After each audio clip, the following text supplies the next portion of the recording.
Hi, this is Dale O'Shields, pastor of Church of the Redeemer, and thanks so much for joining me for our devotional time this week. Glad that you're part of it. I just want to give you a little thought today that will help you to continue to think about your growth, your relationship with God. Sometimes we hear the phrase peer pressure, and we think about it in relationship to kids, maybe teenagers. They're battling to try to stay up with their peers and to feel like that they're part of the group. But the reality is, everybody, adults included, face the pressure of their peers. All of us want to be included. We all want to be liked. We all want to be accepted.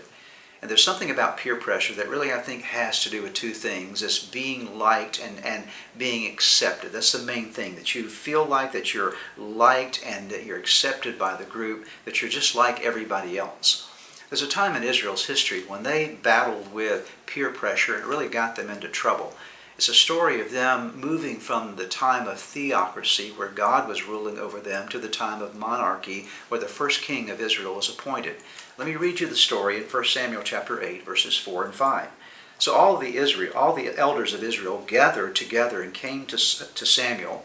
They said, "Now appoint a king to lead us, such as the other nations have." Notice this. The elders come to Samuel and say, "Samuel, we need a king like everybody else has. We want to be like everybody else. We want to be liked by everybody else, and we want to be like everybody else." And so this request was made. Well, this grieved the heart of Samuel. He goes to God, and God tells him, go ahead and give them what they're asking for. And then notice verse number 19 and 20 of 1 Samuel chapter 8. It says, "But the people refused to listen to Samuel. No, they said, 'We want a king over us. Then we will be like all the other nations.'" Again, this emphasis was upon being like and being liked. They wanted to be just like everybody else. How many times do we in our own spiritual journey, we compromise morally, we disregard our values, we fail to step up and speak out for our faith or stand for our faith in situations because we're afraid of rejection. We're afraid that we're not going to be like everybody else or be liked by everybody else. And because of that, that kind of fear takes over.